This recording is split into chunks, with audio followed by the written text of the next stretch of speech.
Good evening. Please welcome to the stage the director of the New England Innocence Project's Exoneree Network, Sean Ellis.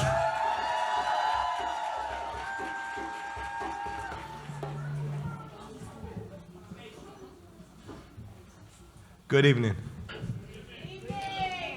My name is Sean Ellis, and I am thrilled to welcome you all here.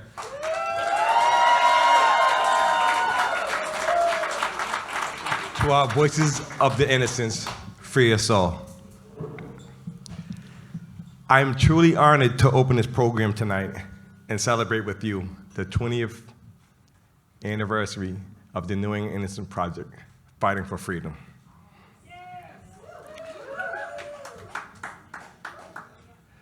Now, I know a thing or two about fighting for freedom. That's because for 21 years, 7 months, and 29 days, I had to fight for my freedom from a wrongful conviction. So I know how important it is for the New England Innocence Project to succeed and to grow. And I say that not because of what I've endured. I say that because of the many people that I left behind when I was released from prison. Once released, I connected with two other exonerees, Victor Rosario and Ray Champagne. And we spoke about the struggles that we experienced once released and how we didn't want nobody else to endure the same. And so we had a vision to help people thrive in freedom. And we went on to establish the Exoneree Network, of which I am now the director of.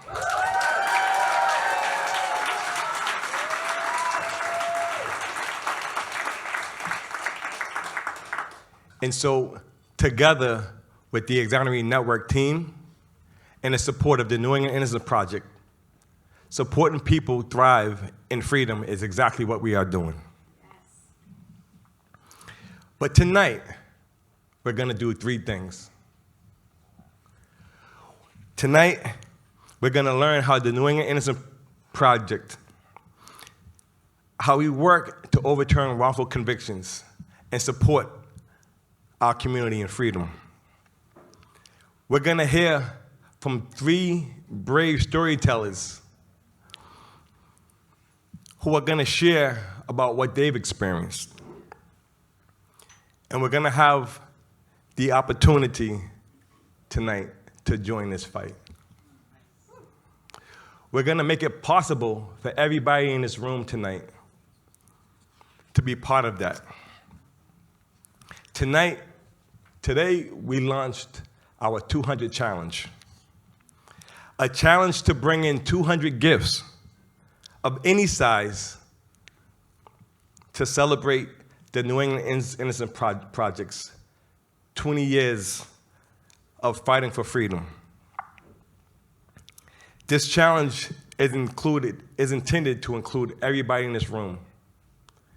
No matter what the financial realities are, no matter if you can donate $5 or $5,000, tonight you will be counted in this work. When I was still fighting my wrongful conviction, the court set a cash bail of $50,000. And of course, my family didn't have that kind of money. But what we had was community. We had a community that was made up of people, much like the people in this room tonight. And so my family, along with our community, set out, and we met people in grocery store parking lots and other places. My family spoke to strangers and sold plates of food, all towards trying to raise that bill. They had a picture of me that they would display as they shared with strangers what we've had endured and experienced. I later learned of an encounter that one of my supporters had with a young girl and her father.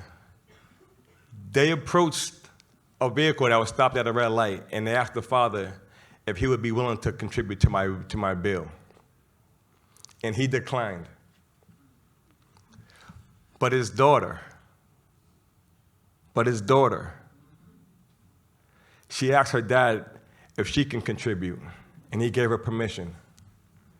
And she went into her pocket and pulled out some coins. And she donated coins towards my bill. And when I heard that story, I realized that it wasn't just a cliche, that every penny counts. Tonight, we're gonna have that opportunity to mirror that brave young girl, who I would never forget the impact that she's had on my freedom.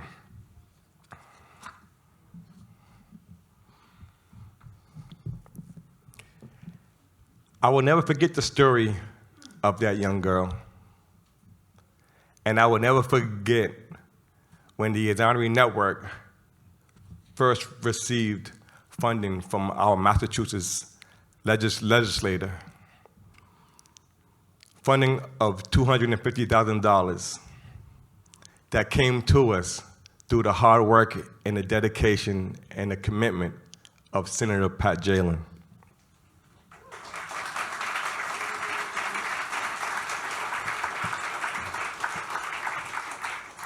Tonight, she will be receiving the Arc of Justice Award. And tonight, I hope that you will help fuel this movement. Your support means so much to me and to many others in this room who have suffered an injustice at the hands of our criminal legal system and who are impacted by this work. If you have been wrongfully convicted, or you have a loved one who has been wrongfully convicted, can you please stand and remain standing?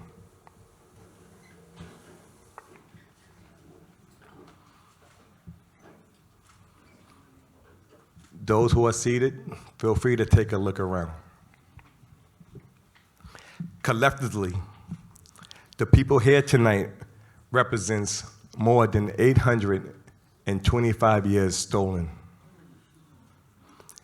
825 years stolen as we sat in prison for crimes that we did not commit. The people standing represents our community, our fathers and our mothers, our brothers and our sisters, our children, stolen from us, from all of us. You can be seated.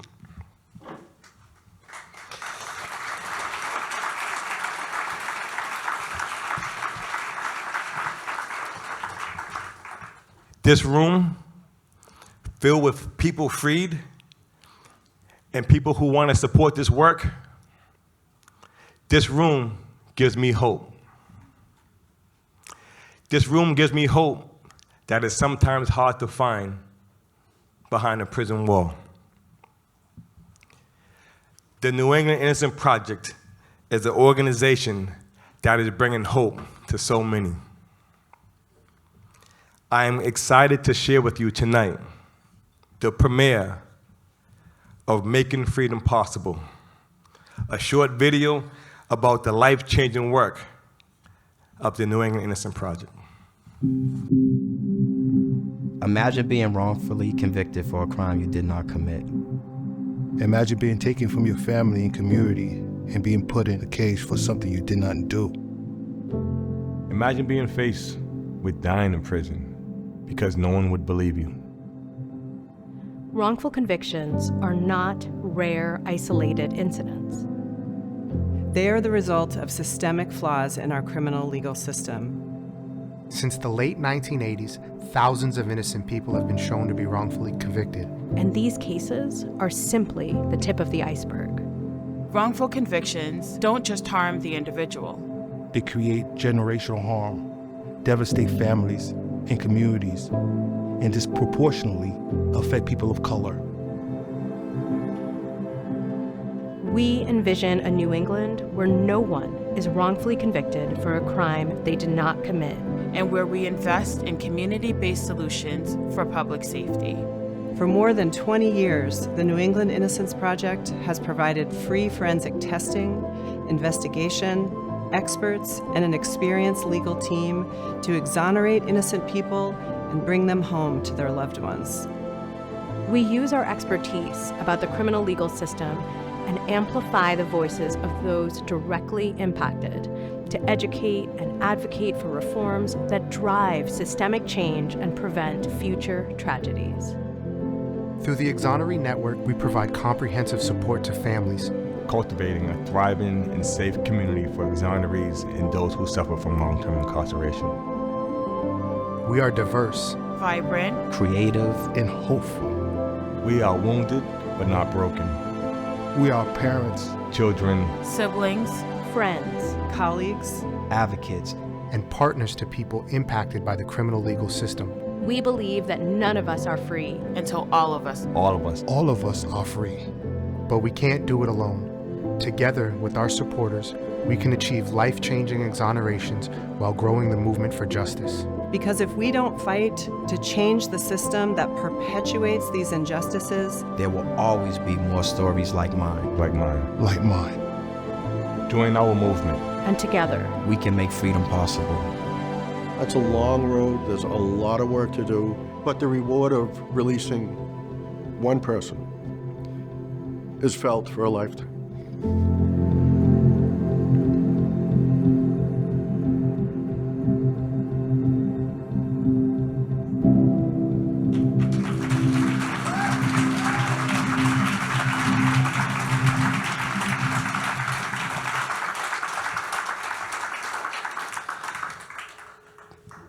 This video is about the New England Innocence Project's present and its future. It's a future for all of us, made possible by all of us. It's a future filled with wisdom and healing. And I'm so glad that everyone here can look to that future together.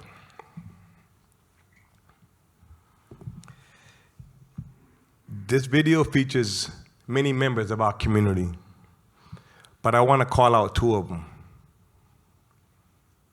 First, Raymond Gaines.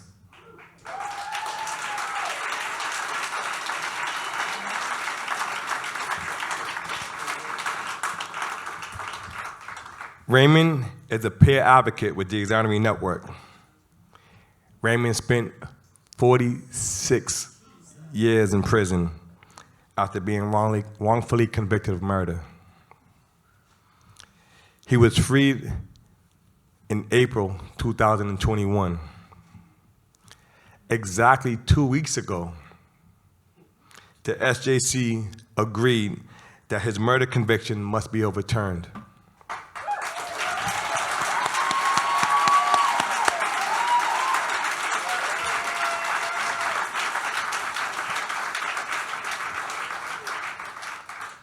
I got to celebrate that decision with him. And tonight, we all get to do that together.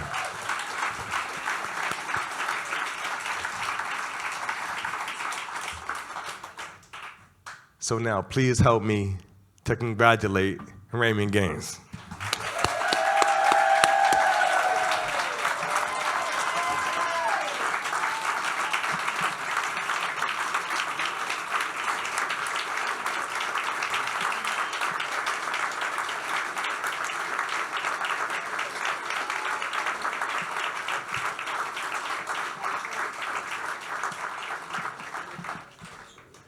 We celebrate Raymond. We celebrate his attorney, Merritt Schnipper.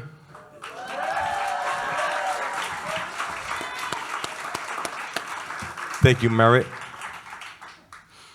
And we celebrate this community who supported him all the way. Next, I want to turn to my brother, exoneree Dennis Mayer. Because tonight, we look back at 20 years. We look back at 20 years to take stock of how far the New England Innocence Project has come and has come with this community support. And there is no person better to tell this story than the godfather of the Exoneree Network, Dennis Mayer.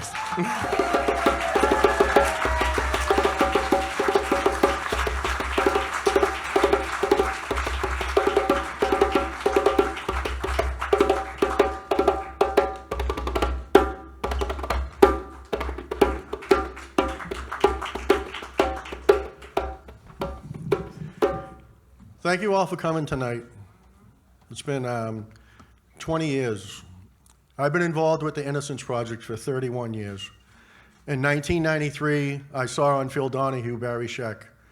So I contacted the New York Innocence Project and started working with them. In 1997, they filed a motion for DNA testing, but it was denied from my judge without a hearing.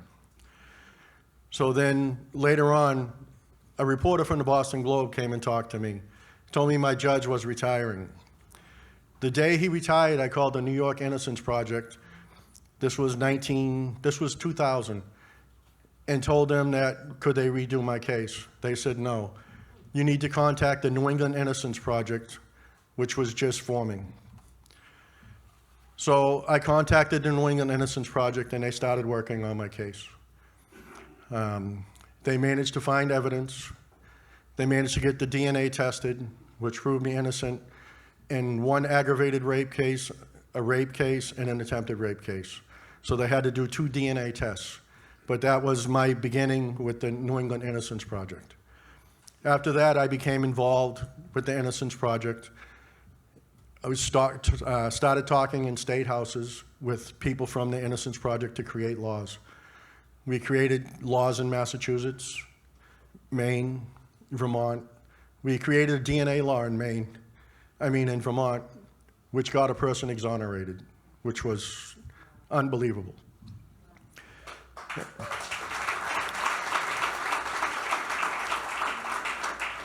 One of the persons who was running the Innocence Project told me one time, she said, Dennis, you've been doing so much speaking for us that I used to have 10 people come in interview for internship. She said, now I get 600.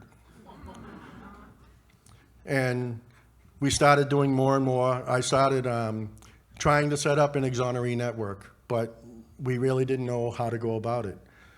And as the years go on, I worked with BC and with other places to try and set something up.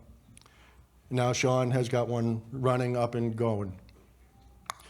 But through the whole process, the New England Innocence Project has grown to start exonerating more and more people, to start reaching out to the communities, to start creating laws. Hopefully in the future we can work with talking to police officers as they're going to graduating from academies so they can have an understanding of what wrongful conviction is. It's been a long road. It's been through many changes. It's had its ups and its downs, but it has stayed through its process. Now it is a force to be reckoned with. It's probably one of the strongest innocence projects in the country, and there are at least 50 to 60 more innocence projects.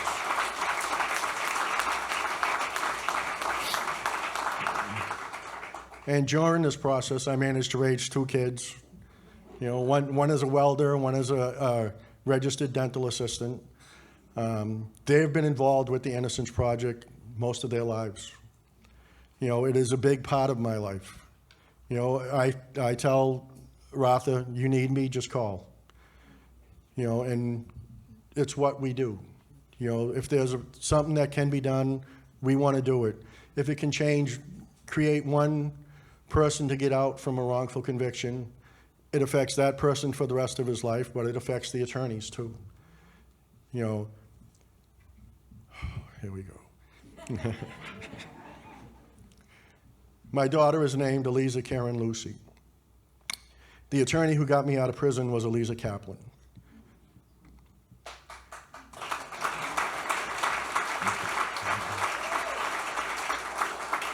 The student who found the evidence in my case was named Karen Burns.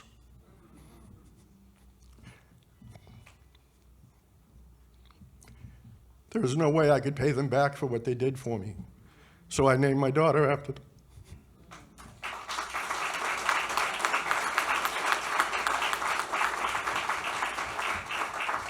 When I told Eliza what her name was going to be, she said, "That's so stupid." But she works with the Innocence Project in Oregon now, and on April 3rd, every year, we call each other and we talk, you know, see how things have grown. And I hope to be with the Innocence Project for the rest of my life. You know, whatever they need me, I'll be there. You know, if you can change one person's life, you can change the world. If you can free a person, it'll be with you for the rest of your life. You know, it's been a long road. We've had tough times. You know, the Innocence Project almost went out of business about, I don't know, 7 or 8 years ago. But we managed to keep it going, and then it came along and it got stronger and stronger, and it became more firmer base, and now it's as I said, it's a thriving Innocence Project. You know, they do a lot of work. You know, there's a lot of states that needs laws changed. There's a lot of states that need compensation, like Rhode Island still doesn't have compensation. And that's what the Innocence Project does. You know, we go and ask people to change witness identification laws or people interrogation, DNA laws, anything that could help the wrongfully convicted. You know, RADA sets an awesome example of what it does, what it can become, and it does a great job. You know, every year we celebrate at Kimball Farms. It's called an exoneree cookout. All the exonerees get together, you know, and bring their family so that we can all see each other and see the people that do this work. You know, this work is hard work. Sometimes it's unforgiving. Sometimes it's frustrating. But the reward is an exoneration. And with an exoneration, you give a family back their loved one. You give a person back their freedom. And there's nothing greater than that. I was a soldier when I was arrested, so I lost my military career. And I lost my freedom, which was the greatest thing I ever lost. You know, but through the New England Innocence Project, I regained my freedom. You know, I reversed the court-martial. You know, I was honorably discharged. And like I said, I will be with NEAP forever. So thank you all for coming and supporting us.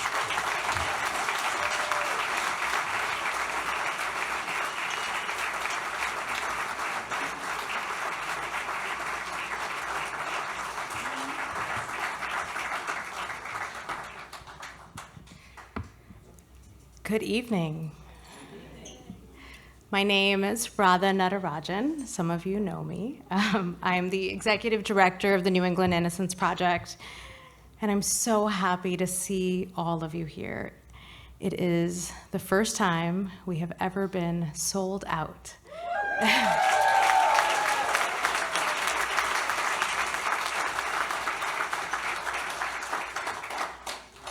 One of the wonderful things that I get to do tonight is share our gratitude for the many people who have helped us get to this 20th year milestone and who are helping to sustain this work into the future.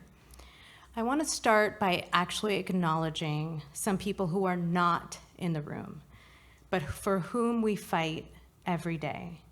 Those are the people across New England who are in prison cells, convicted of crimes they did not commit. Some have already tried many times to overturn their convictions, and others have just started their journey to freedom. We are honored to have your trust, and we're committed to doing everything we can to bring you home to your loved ones. I want to now thank the staff of the New England Innocence Project. Many of them are here tonight.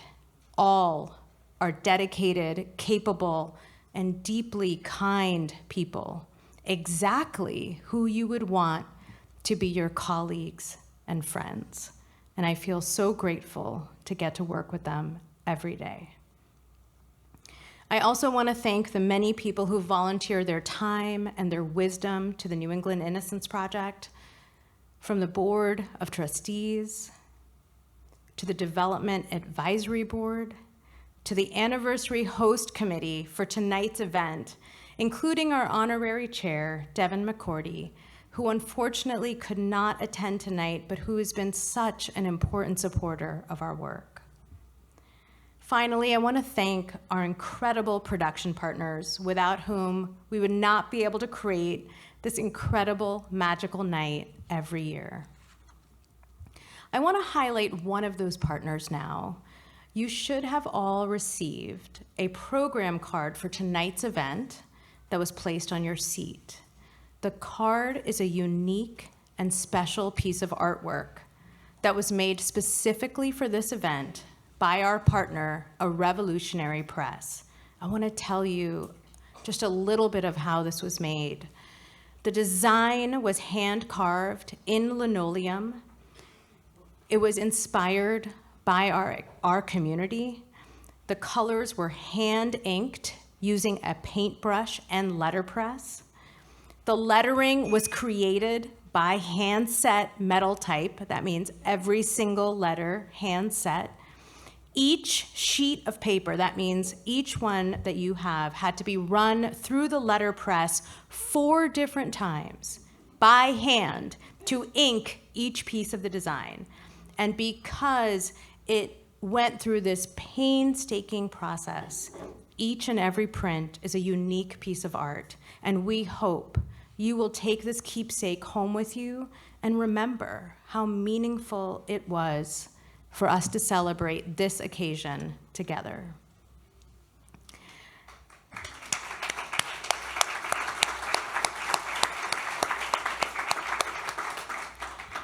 I want to now acknowledge some of the people and organizations that have generously sponsored this event so that the work of the New England Innocence Project and the Exoneree Network to fight alongside people for their freedom and to support them when they are free can continue. Doing this work is difficult. It takes a long time and it requires significant resources. And each of the sponsors for this event makes freedom possible, helping to reunite people with their loved ones and helping to prevent these injustices from continuing. Thank you.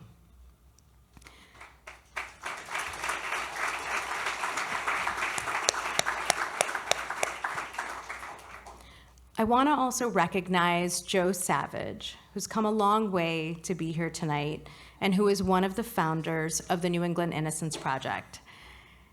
Hopefully you're here. Can you please stand? I can't see you. You're back there. Perfect. Thank you, Joe. He didn't know I was going to do this, guys. Thank you for supporting this work and helping it grow from just an idea at a dinner party or a dinner event to the tremendous community that it has become. It's really inspiring. Thank you.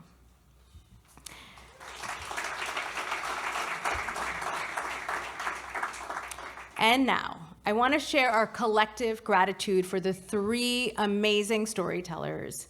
Each of them have chosen to open their hearts here tonight in order to share just a piece of their journey with you. And even though it is extraordinarily difficult to stand up here in this room, they do it because they know how important it is for all of us to understand the impact of wrongful convictions on individuals, families, and communities. They've been supported in getting ready for this night by Cheryl Hamilton of the Stellar Story Company, a cherished partner in this work. She ensures that everyone's voices are heard. And now we're counting on all of you, everyone here in this room, to lift up these storytellers, give them your warmest reception and attention. So it's my distinct pleasure to introduce you to our first storyteller, Ray Rebello.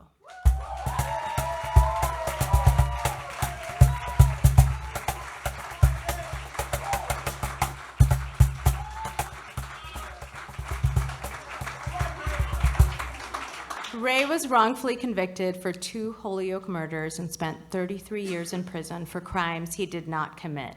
He was exonerated just this year and has already become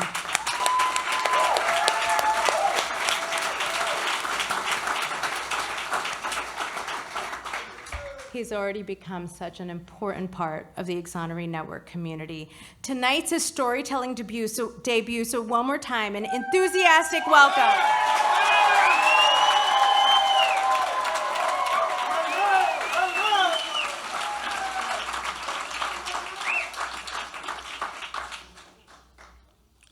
In 1993, I arrived at Walpole State Prison at the age of 21, serving a life sentence, which the government said that I was going to die in prison. I learned pretty quick, right, that nothing is predictable in prison. And, you know, the guys that know me understood that my family meant a lot to me. And I look forward to the visits when they came all the way from New York, my parents, 5 hours to spend some time with me in the visit, right? So everything was going all right. I still was in prison, right? But I was enjoying my visits with my family. In 1995, it all took a turn. There was a riot and they shut Walpole down for a 23-hour lockdown, which means that we were put in our cells for 23 hours. But the worst part was that the visiting room turned from a contact visiting room to a non-contact visiting room, which meant that a plexiglass was between me and my family now. And they had to talk from one end from the phone, and I would talk in the other one. And that affected me. And I did that for 6 years. Finally, in 2001, I made it to Norfolk State Prison. And I remember the first visit I had with my family. When they walked through the doors and I was sitting down and they approached me and we embraced after 6 years of dealing with all that madness. We sat down, we had something to drink, we ate, and after a while we went to the photo area because in Norfolk it's one of the prisons that have, you know, you could take photos with your family. And we took photos, we took 2 photos, they took a copy, and I kept one. Little did I know that 2 years later, I was going to become the photographer in the visiting room. And I went back to my seat, and the visit was over. I try to stay busy in Norfolk. I try to get involved in programs, and I was trying to look for a job, and this kitchen jobs, which nobody likes, you know. And there was some other jobs, but the one that really caught my attention was the photographer in the visiting room. The thing was that the jobs were taken, but I was blessed in a way through somebody else's blessing. One of my friends that worked in the visiting room, he happened to overturn his case, and they opened the door for me. And I remember when I first got the Polaroid, remember the Polaroid? And I loved it, you know, I enjoyed it, but I also enjoyed dealing with the families. I got to know them. I got to know kids that from baby all the way to 20 years old. And I gave them advice and everything. And I used to stay longer than what I had to. I used to work 2 hours, but I stayed 4. Sometimes I stay even overtime just to try to keep the visiting room clean with the other guys that kept it clean because that was for our people. And that meant a lot to me. I saw the ugly side and I saw happy sides, right? And today I'm gonna just try to bring 3 days that stayed in my mind to this very day. The first day was I was coming to work, and I went by the attorney rooms, which attorneys use with us, with the clients. But that attorney room also gets used to give bad news to us from our loved ones. And I went by and I happened to see a friend of mine with his mother, but I didn't see his father. And I knew that his father was sick.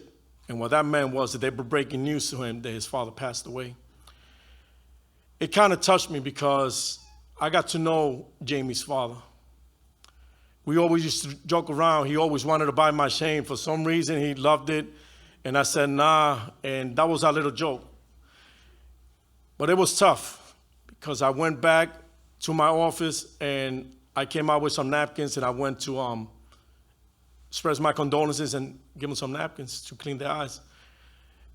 And his wife looked at me and told me what Jamie's father said.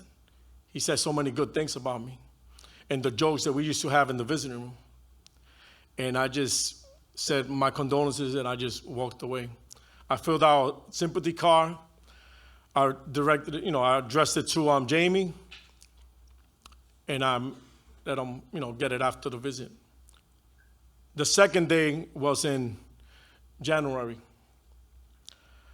I happened to take pictures of weddings, another thing that Walpole has. And while I was taking pictures, I got to know the justice of the peace. After 22 years taking pictures, you get to know somebody, right? And for some reason, in January, she asked me, yo, Raymond, when you going home? And I said, I'm not going home. I'm doing life, and that's what it is, And she just, tough expression, And I just said, it's okay. And she just walked away. Little did I know that a month later, I will have a different answer. And that's going to bring me to my third day that I will never forget. I remember arriving, leaving my work, heading back to my cell, changing my clothes, and the officer tells me, Ray, you got to go back to the visiting room. So I put my clothes again, I headed back to the visiting room. Better get that, all right? All right, so anyway, I head back to the visiting room, right? And I'm walking in, and I happen to see my attorney, Andrea Peterson, in the center of the visiting room. And I approached her, and she was so happy. And it's something, right, that I approached her, and I embraced her. And she told me, Raymond, they're not going to go to the bail hearing. Raymond, they're not going to appeal it. And Raymond, they're not going to prosecute. So here I was, right, having everything sink in, and we make it back to the attorney room. The same attorney room that Jamie got his bad news. The same attorney room that the justice of the peace asked me, when you going home, Ray? And I sat there, and she told me, Ray, you're going home tomorrow.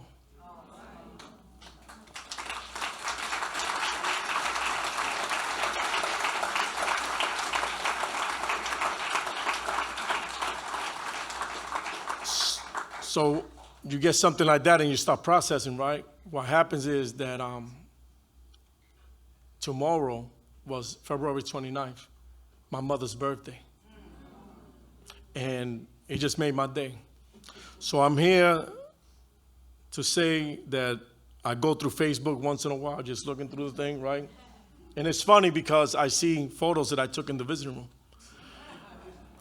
I also go to different events, and I run into family members and friends, and they embrace me, they wish me the best, they take pictures with me, and believe it or not, they ask me to take pictures. And I just be like, nah, I'm done. You grab somebody else, But I just want to end it with this, right? Working in the visiting room, the support of my parents, and the faith that I have in God, I could tell you today that I'm at peace. after doing 33 years for a crime I didn't commit. And like my brother Sean Ellis said, right? Wounded, right? But not broken. Thank you.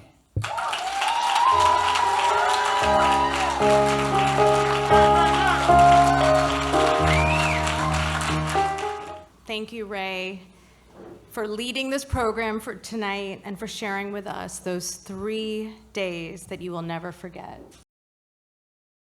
That actually reminds me of something Ray told me the other day that I wanted to share with all of you. Ray said that there are 3 things that you need in order to be freed from a wrongful conviction: a good legal team, a good legal issue, and a good judge. And if all those things don't perfectly align at one time, you're not going to be successful. He's right, but justice should not depend on those things. At the New England Innocence Project, we provide the foundation for this, a great legal team that is prepared for the incredible resistance that we face. Knowing how much needs to fall into place for an innocent person to be freed from a wrongful conviction, it helps us all better understand why it requires so many resources and takes so long to correct just one injustice.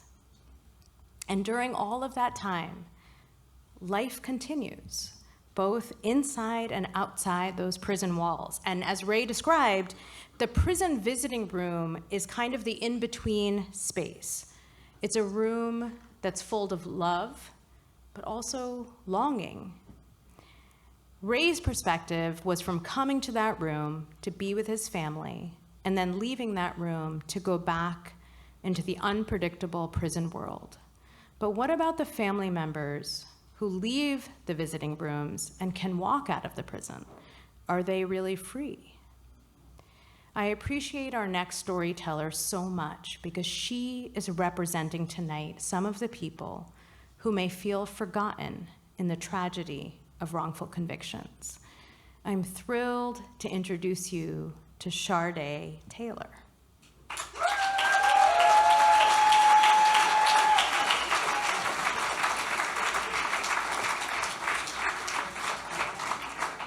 Sharday is well known in the Exoneree Network community because she is our social service advocate. And she's a fierce advocate, not only for those who have suffered from long-term incarceration, but for the family members and loved ones who've been impacted. And she's the perfect person for this role because of her own experience.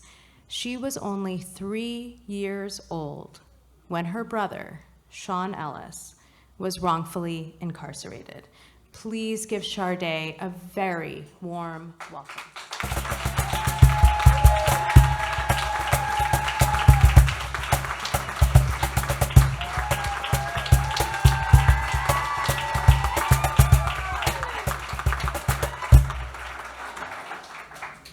I am many things to many people, but most importantly, I am a twin mom to Charlotte and Rosmal. And they are the epitome of perfection and the joys of my life, truly. Recently, they've started saying these new phrases, and Charlotte's new phrase is, "I miss you, Mommy." And I really appreciate it because it helps me to realize now that we're coming upon their 3rd birthday, the space that I was in when I was 3 years old. When I was 3, my brother, Sean Ellis, was wrongfully convicted and sentenced to life without the possibility of parole. One day he was there and he was loving me and protecting me and playing with me, and then one day he just wasn't. And recently, when I've been asking, why didn't anyone tell me? The answer was, because you were only 3. Recently, Netflix did a documentary on Sean's case called Trial 4. And when you watch the documentary, you get to see the outlining of his case and some pretty traumatic moments of my family's history. You also get to see little Sade, who looks very much like the person that stands before you now. This round face, dimples, and beads in her hair. I wish that I could shout to this young Sade and tell her, you are strong and you are not alone. I know that she didn't feel seen during those times.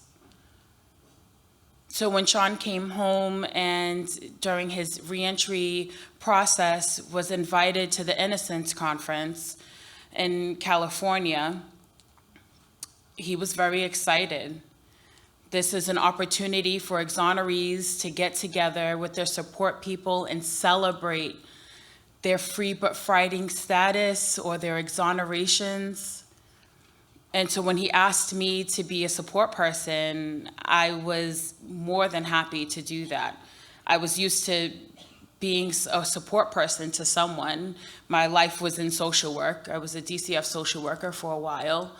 And I was used to supporting Sean, whether it be in faith or knocking on doors, telling his story, asking people to sign a petition to grant his fourth trial. So when he asked, I was more than willing. And plus it was California, so. We get to California and it's absolutely magical. The weather is as one could only imagine. And this was a very special time as well because Sean got to take his GPS bracelet off.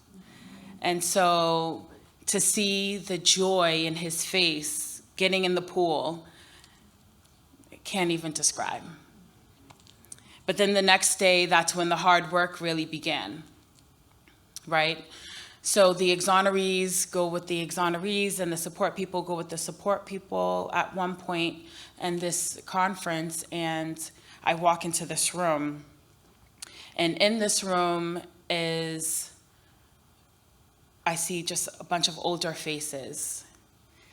And then, but I'm kind of like the youngest one there, right? And we start going around and telling our stories. And the topic of this particular session was the difficulties support people were having with connecting with their exoneree. And I could kind of understand that a little bit. We were dealing with some things at home. See, when I was a kid, I would go with my mom to a visit to see Sean, and it typically would look like little Sade with the beads, and then Sean and my mom. And so I would put my little hand in his big hand, and I would wait till it was my turn in the conversation. And whenever it was my turn in the conversation, which he always made sure there was time for me, he would give me advice about life and he would just check in. And it was always really good. It was always just what I needed. But now he's home and I'm a grown woman. Yeah. So I didn't need advice on how low my shirt was or whether or not I should be wearing my seatbelt. I was grown. I just simply wanted to focus on the connection. So everyone went around, and then I look across from me and I see her. I see Alicia. Alicia, very much like me, is a young woman whose loved one was incarcerated for a crime he didn't commit. And her loved one was her father, and Sean had always been a father figure to me. And so we connected in that way. And we shared some similar experiences.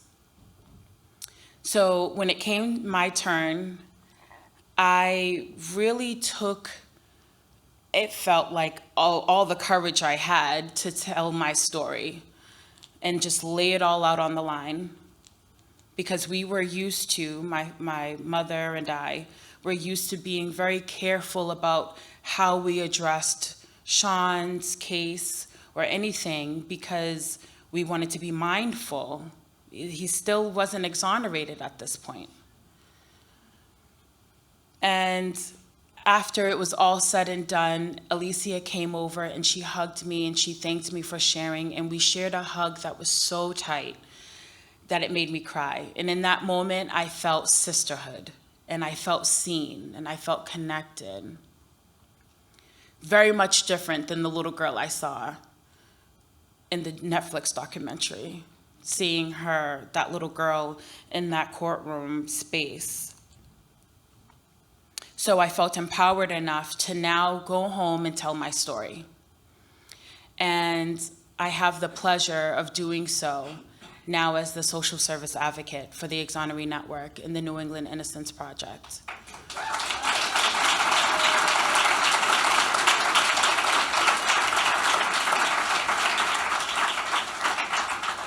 I don't just tell my story for the sake of telling my story. I tell it because part of my job is to amplify the voice of the exoneree. But the other part of my passion is to amplify the voice of the support people, the family, the people that aren't often thought about when you think about how this tragedy impacts people. And so that leads me back to my dear children, Charlotte and Roz, because I see the importance of making sure that they know that their stories matter, that their life experience, no matter what's happening around them, that they will always matter, that they are seen, and that they're, most importantly, that their voice matters. Thank you.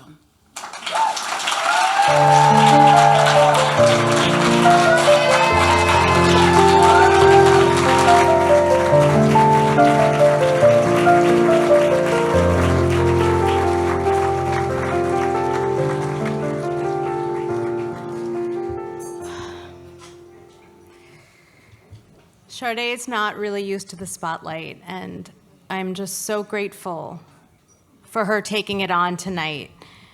Her voice is so important as we think about what it means to free us all.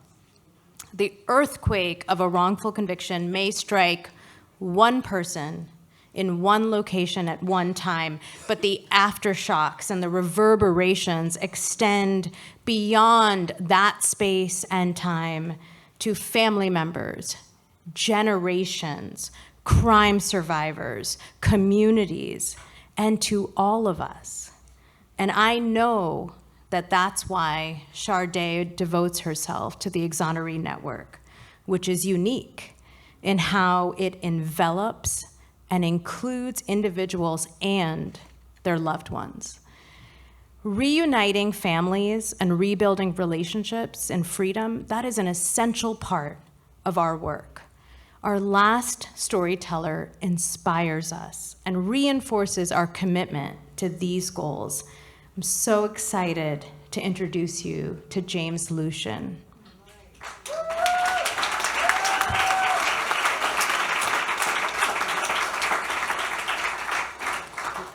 James was wrongfully convicted of a Boston murder and spent 27 years in prison for a crime he did not commit. Like so many of the people here tonight, James was sentenced to life without the possibility of parole, a sentence that meant that he was supposed to die in prison. And instead, he was exonerated, and he's soon getting married.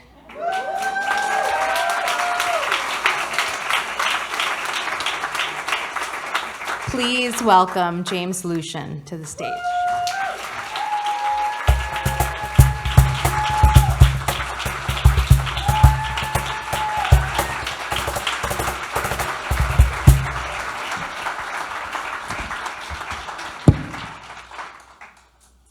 Most men would say they feel like a father when they first held their child. While I was there when my child was born, I really felt like a father when He was 2 years old.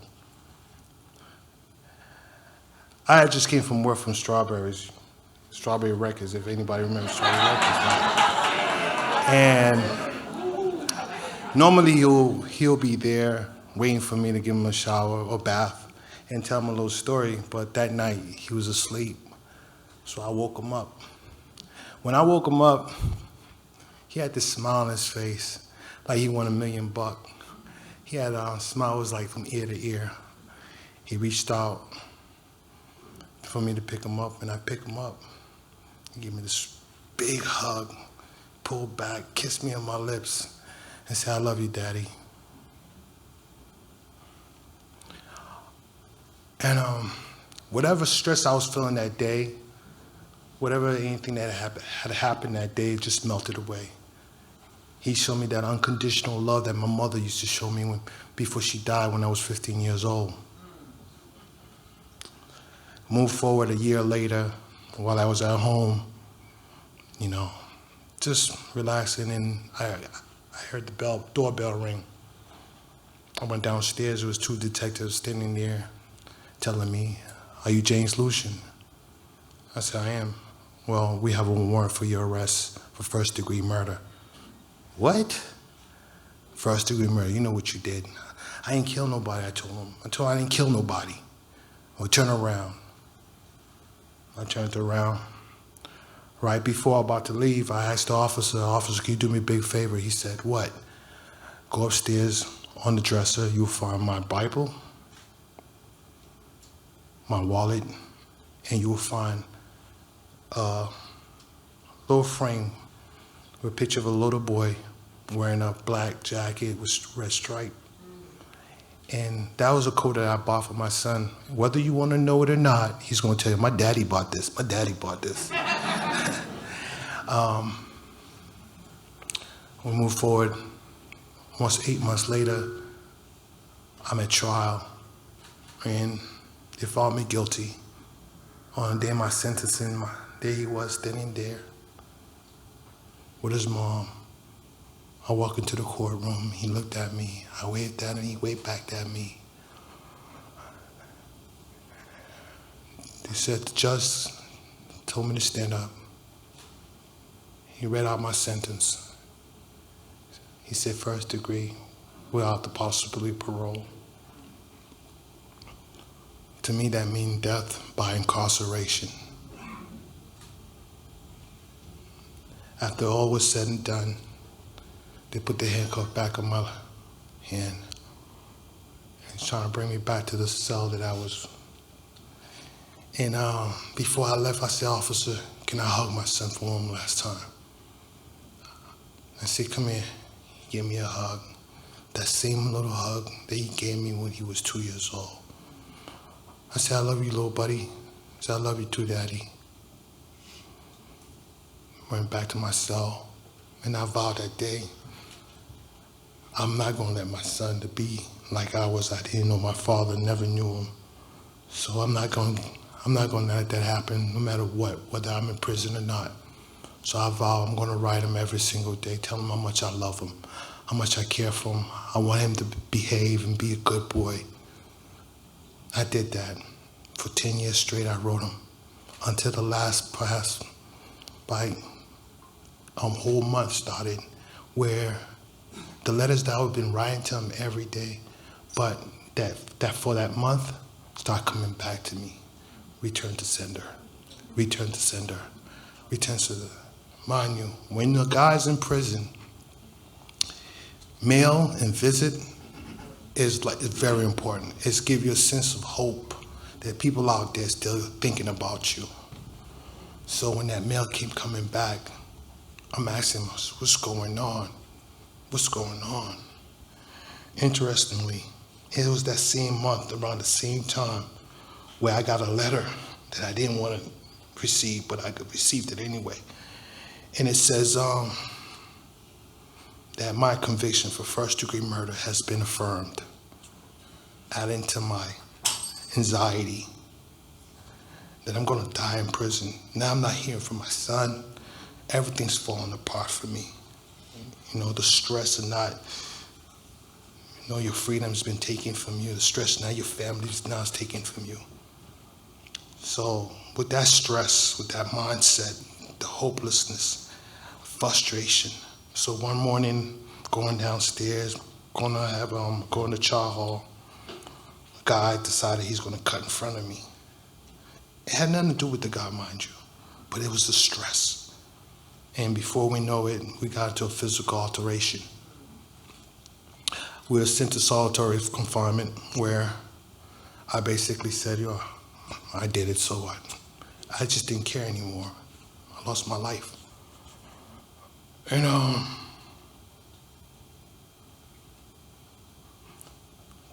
like 3-4 weeks later, the little slot that they have in the hole, what we call it, opened up, envelope was thrown in there to me. I pick up the envelope, I automatically know what the signature, not the way the person wrote, I know that penmanship. It was my son's mother's penmanship. And I opened the letter, anticipating. In the letter he says, James, me and Terrence moved to St. Louis to be closer to my sister. And I'll write you when we are settled. That sense of hope kept coming back to me. That sense of hope that I gotta keep fighting for this little boy that I love so, so much. And I fought. 17 years, I'm fighting every day, writing letters. Whoever want to hear my story, I'll write them. Eventually, I had a good lawyer, attorney, Dennis Toomey. He was fighting with me too, and he found some answers that eventually proved that I did not commit that murder.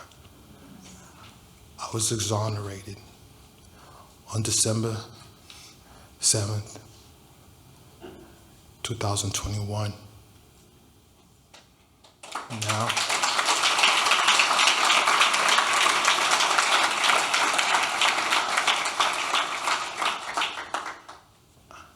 I kind of skipped. There's something very important that I have to point out too. In my writing the letter to my son, he sent me a letter, and I want to read that letter to you guys. This is the first letter he wrote to me.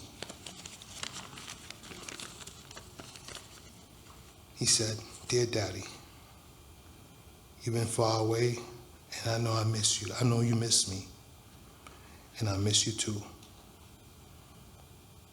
When you get home, we'll be a happy family. We'll have fun. Love you always. Your son, Terrence. Now, me and Terrence, I got home 2 days later. He flew up back from St. Louis, and he was that 6'8". And me, I'm not saying little buddy, I'm like big buddy. He said, Daddy. And you know, surprisingly, that boy, I seen a 2-year-old. I don't see this big man, I see this 2-year-old. He gave me the hug, and I still felt that same hug. Whatever anxiety, the 27 years, me hugging him just melts away. And now, for now, we don't write letters no more. We don't just talk on the phone no more. Now we anticipating every single day how we talk on the phone and get to know each other better, and it feels like, amazing. Me and my son is just like two best friends who went to a long journey. Now we enjoying the fruit of our labor.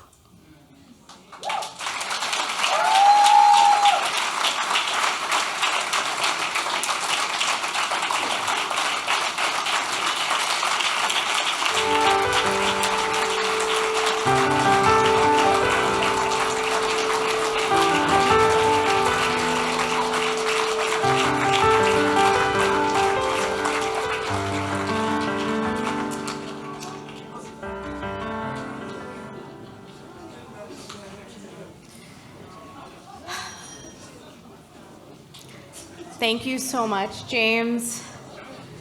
James's story demonstrates how love is so much stronger than even the tragedy of wrongful conviction. And it's such an important reason for us to keep fighting for freedom, especially when the fight takes so much longer than it should. And it's so important that he was illustrating those letters and how important they are to people in prison. I imagine for some folks here, technology has made letters a thing of the past. But at the New England Innocence Project, we know their significance. In fact, every case we take on and every exoneration we are a part of starts with a letter from an innocent person who asks us to help them finally get back to their families and communities where they belong. And tonight, I'm going to ask all of you to help us make that wish a reality. As Sean mentioned at the beginning of this program, to honor our 20th year as a nonprofit and our 20 years of fighting for freedom, we have set a goal of bringing in 200 gifts in just one day. We launched this challenge this morning, and we're less than the total amount to make this goal happen tonight. If you look at this sold-out crowd today, we can make this challenge right now. When I look around the room, I am awed by how special it is to be here with all of you. It's a community made up of people with so many different life experiences, but we're all here for the same things: freedom, community, justice. And tonight, all of us can contribute to that vision together. Think about how you can show up for our community, especially for those folks who are not here tonight because they're still in prison for crimes they did not commit. For some of you here, that could mean making a stretch donation tonight, knowing that you have the capacity to do that. And for others, that might mean a gift of $5 a month or every other month. No matter what that amount is for you, we are so grateful. We have an anonymous donor, actually, at NEEP. That's what we call us, NEEP. And maybe that person is here tonight, I actually don't know, who sends us an envelope every month with a $5 bill. And it's so meaningful, because this work is for all of us, by all of us, and that's exactly how it should be. So whether you can give $5 or $5,000 or anything in between, this challenge is about bringing us all together. It's about building and funding a movement, and we can't do that without everyone in the audience and everyone watching on the live stream. Now, we know that trying to bring in 200 gifts in one day, it's ambitious. But we're not afraid of challenges. Some people say that every exoneration is a miracle because it takes so many years, so many resources, and so many people to make just one happen. Well, the evidence that miracles happen is in this room right now. And every effort to make them happen is worth it. Freedom is worth it. Here in Boston, we know something about setting goals and winning. The Celtics, our championship team, is a great example of that. Joining us by video is Brad Stevens, the president of basketball operations at the Celtics. While you listen to him, I'm going to ask you to take out the donation card and pen that was on your seat. You'll find inside many ways to give, including a QR code and a text-to-give option. And think about how you can help us meet the challenge of bringing in 200 gifts of any size today, and how you can help fund the fight for freedom. Hi, this is Brad Stevens from the Boston Celtics. First and foremost, I'm sorry I can't be with you tonight as you celebrate the 20th year of the New England Innocence Project. We have been huge fans of the work that the New England Innocence Project has been doing since we've been here 11 years ago. The exonerees that I've had a chance to meet have been an amazing inspiration. And I'm thankful for all of the work that the New England Innocence Project, its volunteers, and all the lawmakers have done to free the innocent. Congratulations to Senator Jelen on the Arc of Justice Award, not only for getting innocent people freed, but also for all of the work in helping them get reestablished once they're back in the world. Thank you so much for everybody there in attendance. I hope you're able to raise a ton of money tonight, and we are certainly huge supporters of the New England Innocence Project and all that it stands for.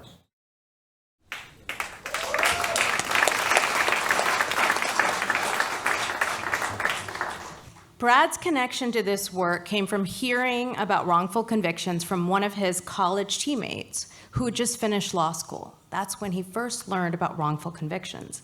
And each of us have some connection to this work, whether it's our loved ones, whether it's our own lives, whether it's someone we've heard about, or someone you're meeting tonight. When I was in law school, one of my professors was Brian Stevenson.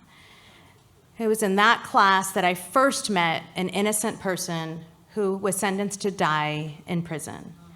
Now, I had known well before that how much was at stake in a system that has the power to condemn people and take everything away from them. But until law school, I had not imagined myself actually being a part of that fight. I started my journey as a public defender, and then 9 years ago, I came to the New England Innocence Project. Now, this organization has always had a huge mission, but it did not always have this community and this support. At one point, we were an organization of 2, and now our team has 17.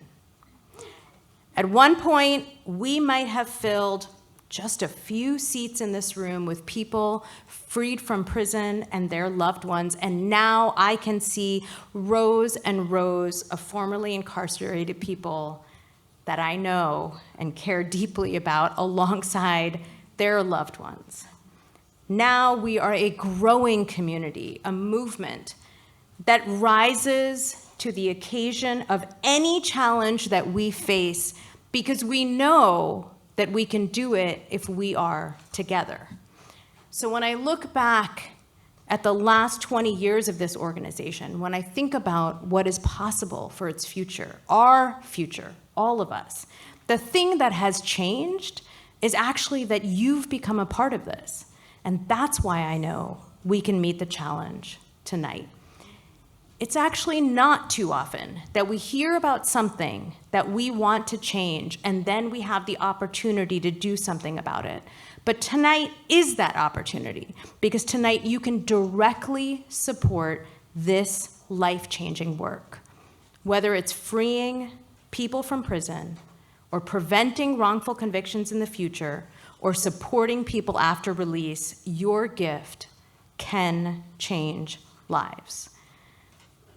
Once you've made a gift in whatever amount is meaningful to you, there will be people collecting your cards. And we're so grateful to you for making freedom possible. And now it's time for the presentation of the Arc of Justice Award.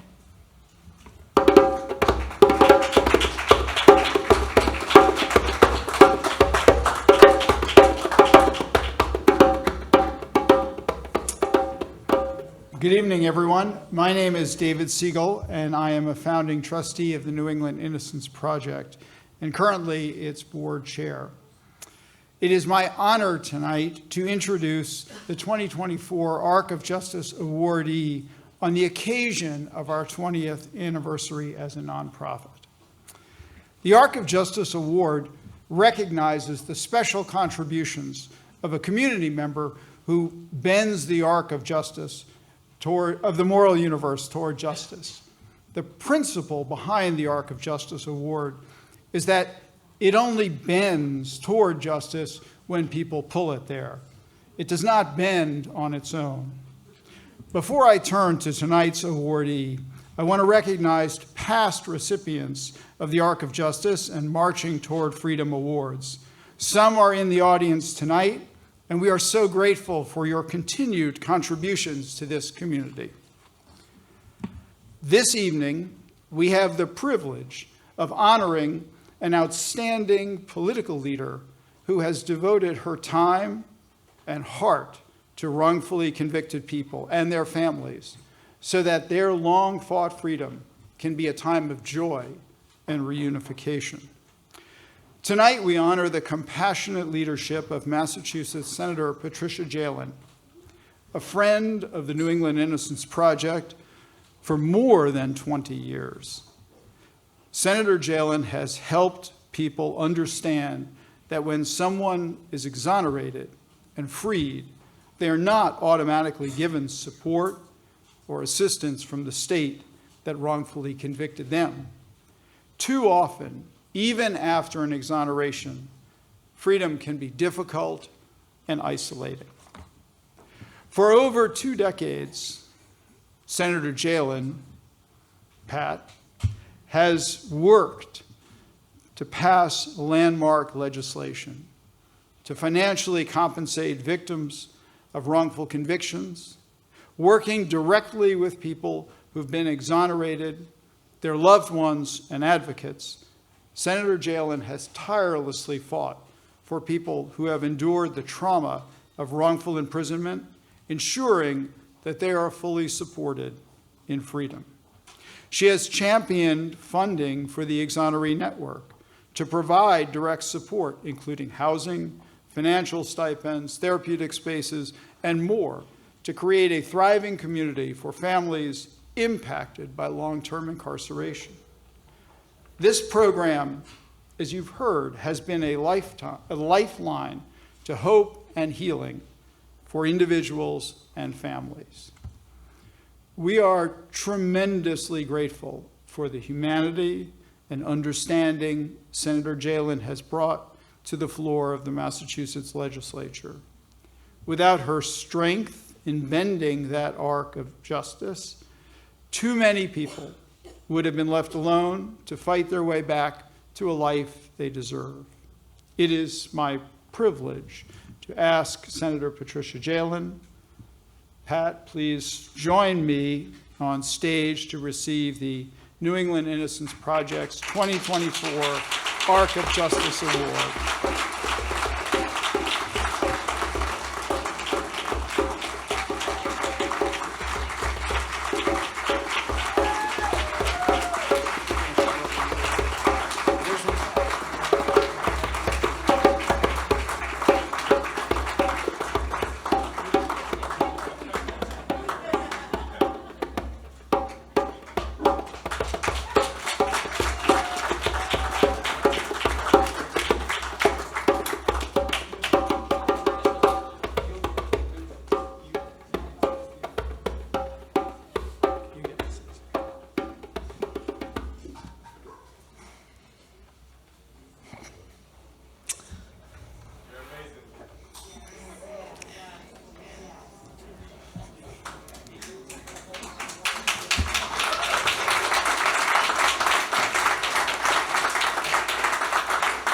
I'm not good at this. There is no group of people that I'm prouder to be associated with in any way. I'm lucky to know the people in the Innocence Project, the Exoneree Network, and all the people. There are still people isolated who were exonerated long ago. I hear from, and I'm so glad there's a place to send them. So I thank you for the award, but mostly for your work. I'm so grateful to everybody here, and I did write it down because I know I would get excited. I'm so grateful to everybody here, the Innocence Project, the Exoneree Network, all of the supporters, all of the lawyers, all of the exonerees. This is incredibly important work. And it's incredibly hard, and it's frustrating. It should not be this hard. It should never be necessary.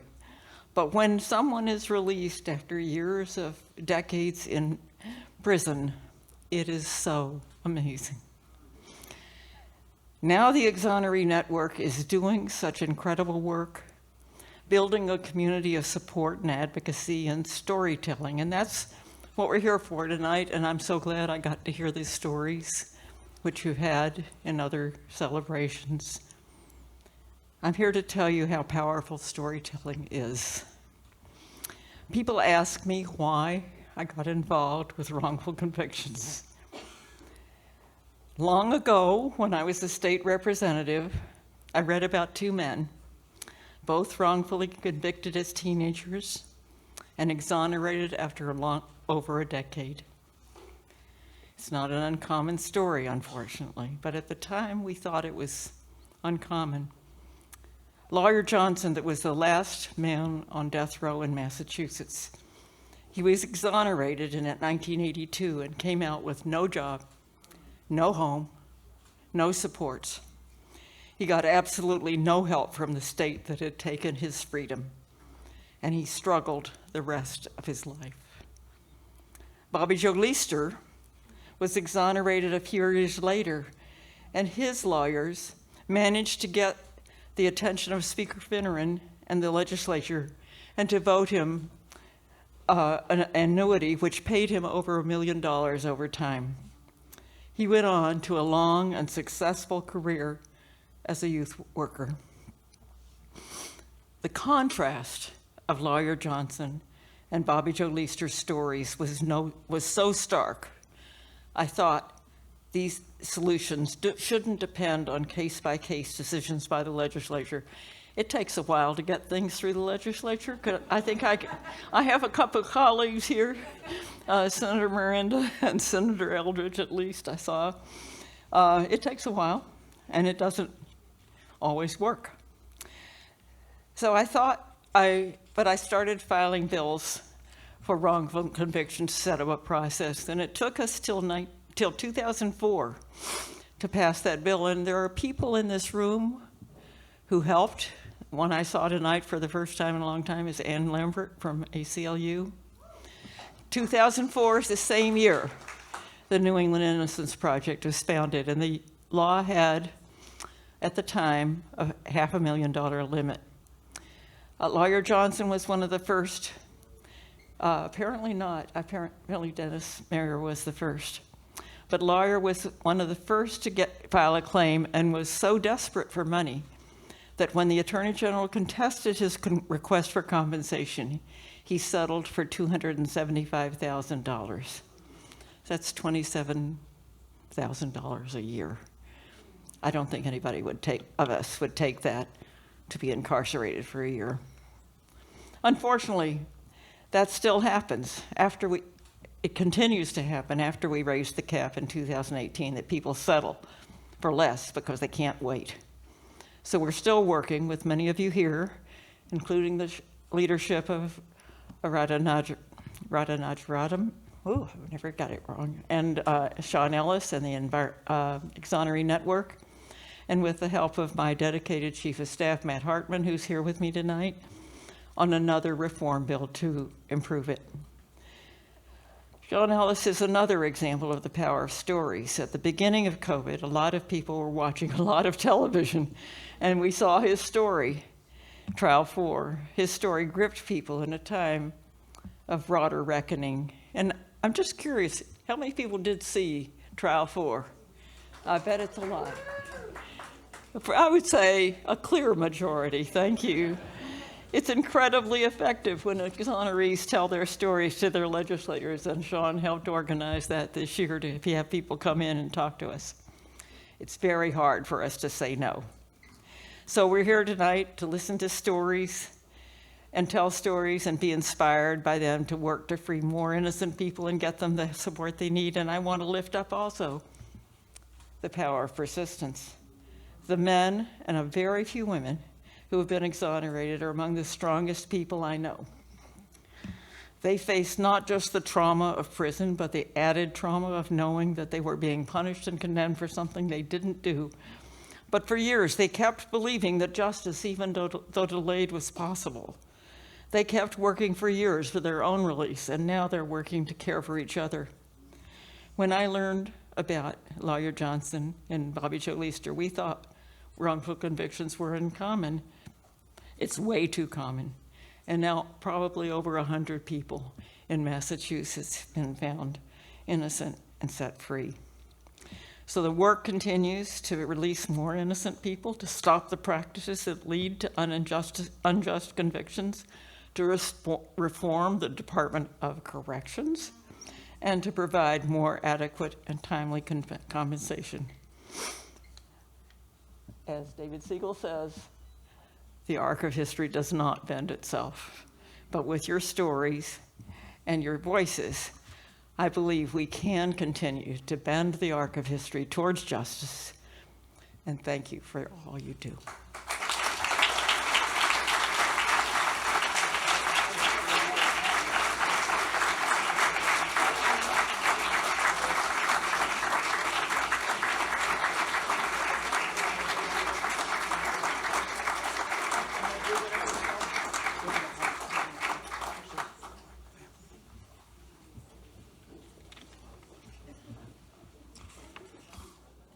So, thank you very much, Senator Jelen.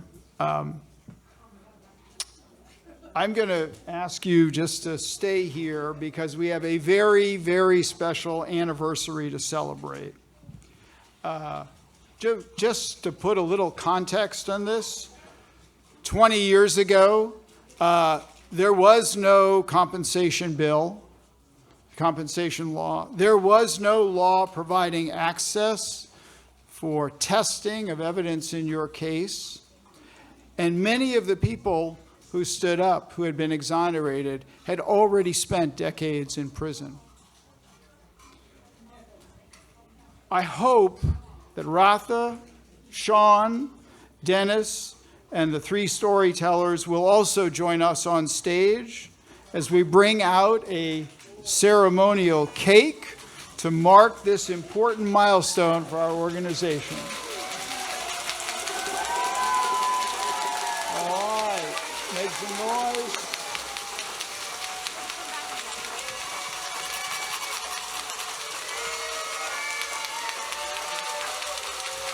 So tonight we celebrate not only the birthday of the New England Innocence Project, but the hundreds of birthday celebrations that were missed because of wrongful conviction.